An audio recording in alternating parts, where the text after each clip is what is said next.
very pleasant duty of introducing our chief guest, Dr. John Sekar, Professor, Department of English, American College, Madurai. He is an eminent personality who has spearheaded many academic and administrative positions.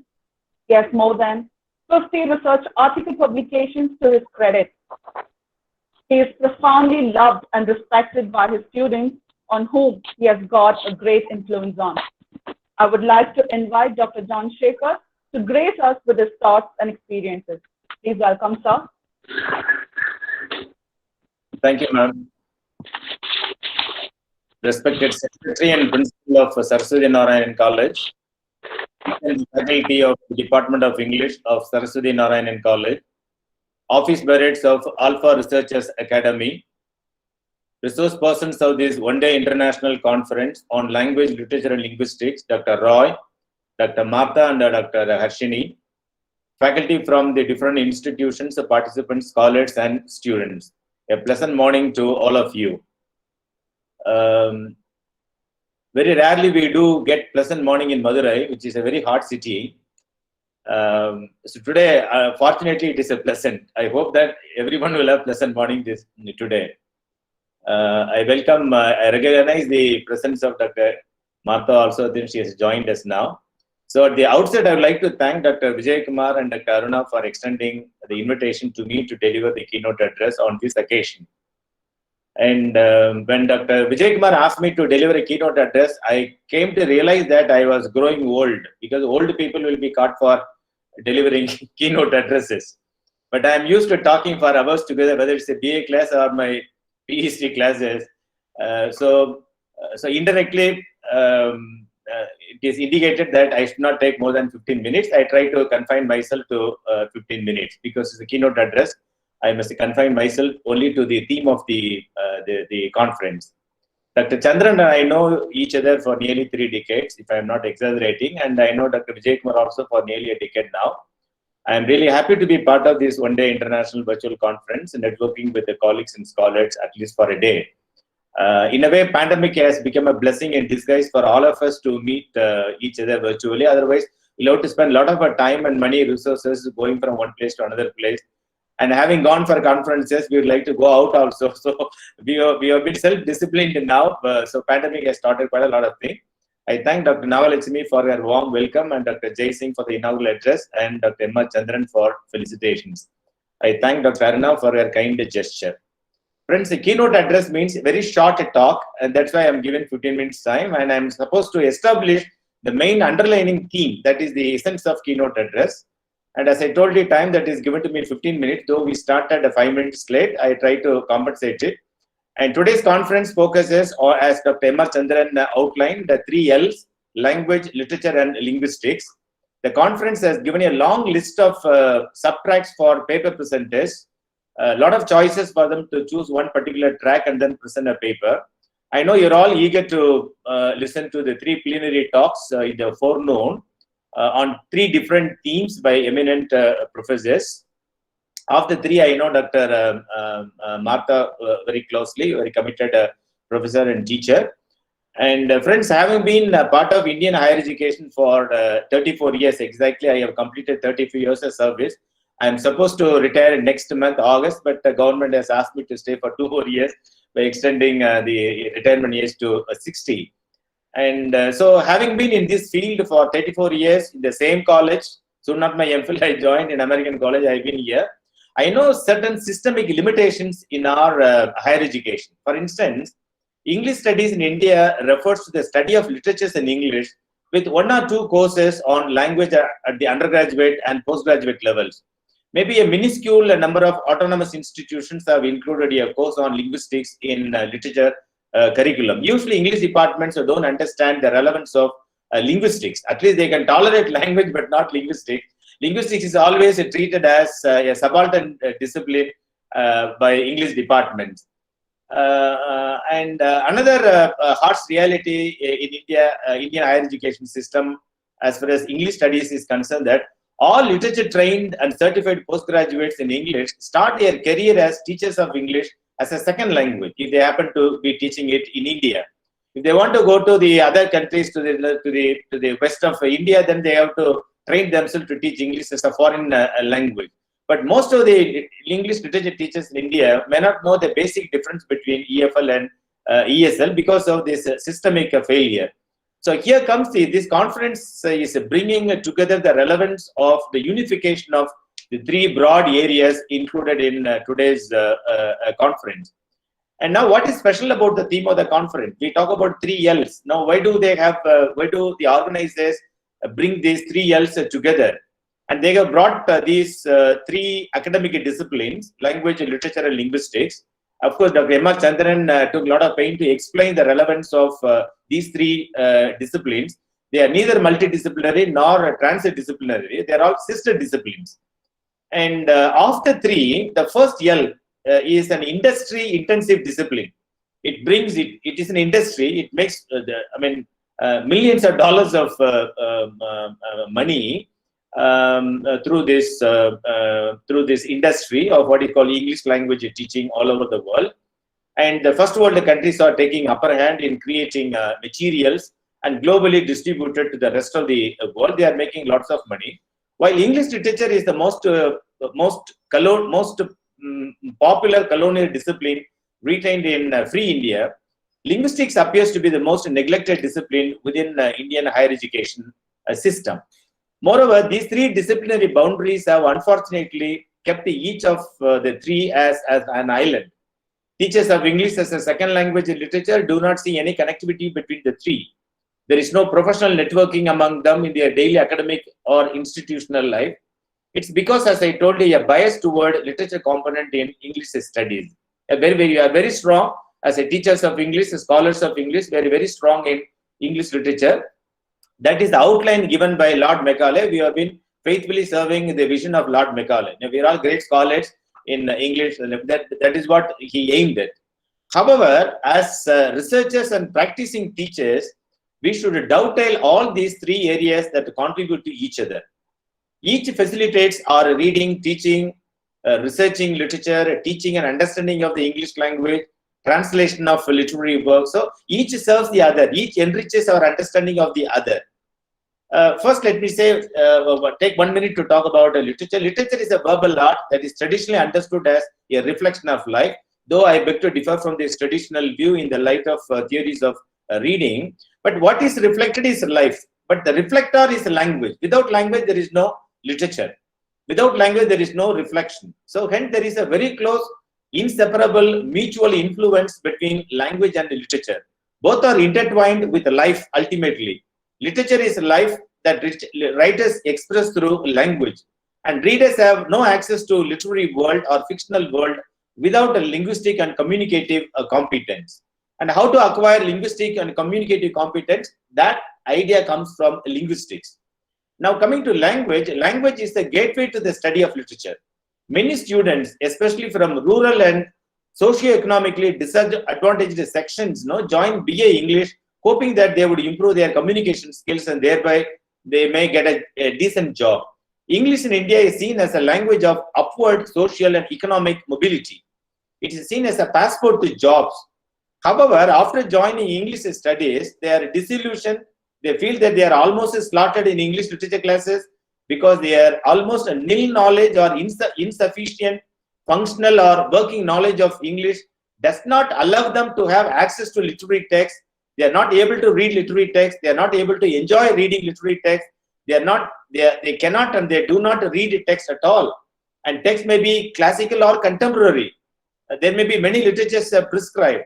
But they can neither read nor appreciate nor critically engage themselves in reading of and reflecting over the literary text. Proof of the pudding is in eating. I'm not trying to wash dirty linen in public. When I say proof of the pudding is in eating, bazaar guide industry thrives well in this country. So the less said, the better. Now, coming to linguistics, as we all know, is a scientific or systematic study of language. It is not enough that English teachers and scholars know English, but we should know everything about the language. So it is linguistics that empowers us with lots and lots of knowledge about a language. Now, in our case, English. You know that it has got 2 inseparable sides, theoretical linguistics and applied linguistics. When we learn theoretical linguistics, as far as theoretical English linguistics, we know the English phonology, English morphology, English syntax, we know semantics, we know pragmatics, the language use in context, very much applicable to the appreciation and reading of literature. And if you apply your knowledge of theoretical linguistics to related areas, then we call it applied linguistics. For instance, we have psycholinguistics, neurolinguistics, social linguistics, contrastive analysis, error analysis, lexicography, stylistics, translation, TEFL, English for specific purpose such as English for banking, English for aviation, English for international trade and commerce, English for science and technology, and so on and so forth. For instance, literature students with a very strong knowledge of stylistics can interpret literary text with focus on language. In other words, the how of literature explains the what of literature. There is a symbiotic relationship between language and literature. Literature presupposes language because it is with this instrument called the language that literature is concretized. It is the unique use of language that distinguishes one writer from the other. Friends, we need lexicographers to produce dictionaries. There is only one Indian who has been included in the Oxford Advanced Learners Dictionary as one of the editors. He is none other than Professor Paul Gunasekar from YFLU, the present YFLU or former CFL. Is there only one lexicographer in the whole of India? We need psycholinguists to address certain psychological dispositions toward the study of language and literature. We need a social linguist to study the interface between Indian languages and English. They are mutually influenced and positive or negative transfer on each other. We need error analysis to address the issue of errors or mistakes or slips committed by Indian learners of English. Every teacher is interested in pointing out that students have committed errors, but why do they commit errors? What is the nature of error? What is the distinction between error and slip and error and mistake? Okay, so India can produce teachers of English as a foreign language required by almost 1/3 of the world that was not colonized. For example, China will not allow an Indian to leave their country if they come to know that he knows or she knows how to teach English as a foreign language. Such teachers are given royal welcome. Hence, friends, it is good that our scholars focus their research on the explication of literary text. But the question is, what is the use of such research? Indian PhDs in English studies are not valued in Asian countries like Malaysia and Singapore because they don't consider Indian PhD in English literature as internationally recognized degree. And Indian scholars and teachers of English are unable to get their articles published in subject-focused journals in Scopus or Web of Science or elsewhere. Why? Is it a dearth of journals? No, there are plenty of journals. But if you have no access to such journals, and even if you are trying to write an article, it is not to their standards. So our research orientation is fundamentally flawed.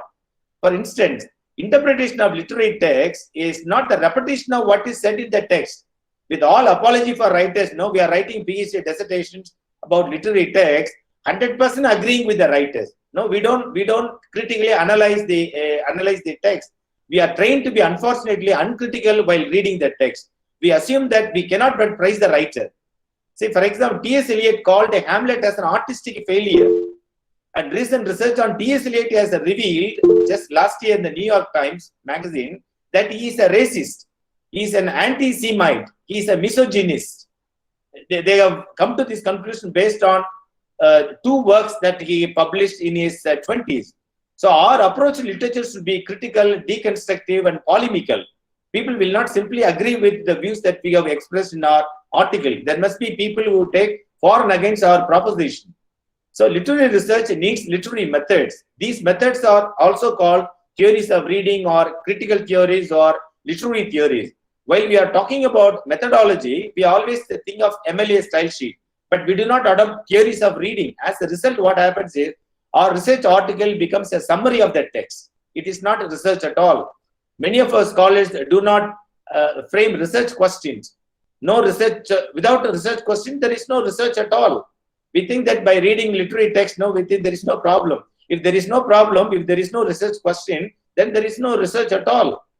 So many of us are unable to formulate a thesis statement. We write a thesis for in 200 pages, but at the interview when I ask them to say the entire thesis summary in 1 sentence, they are not able to give what argument they have made in their article or thesis.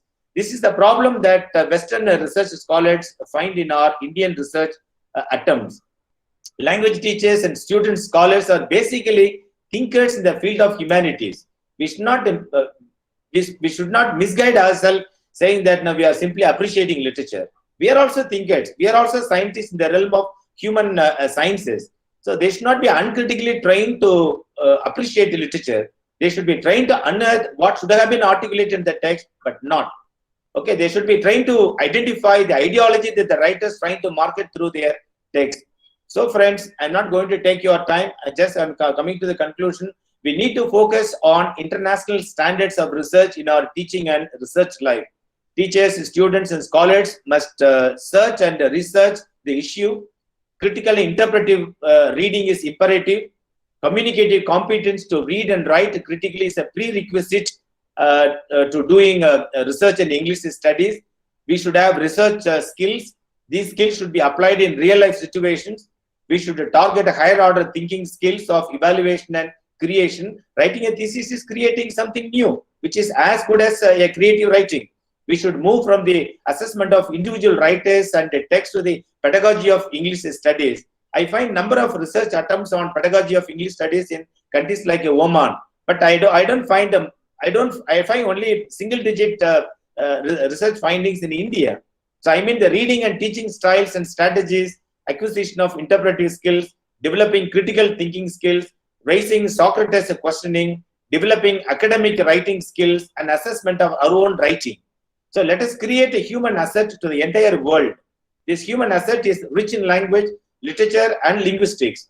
Our liberal education should produce creative writers, critics, high-quality literature and language teachers, TEFL teachers, dictionary makers, journalists, content writers, of course, quality school teachers who should be able to handle a class for at least 50 minutes in English without interruption, which is a very rare phenomenon even in English medium schools. I hope this international conference will deliberate on the issues that enable our students and scholars to teach language, literature, and linguistics in an integrated manner for at least for another half a century.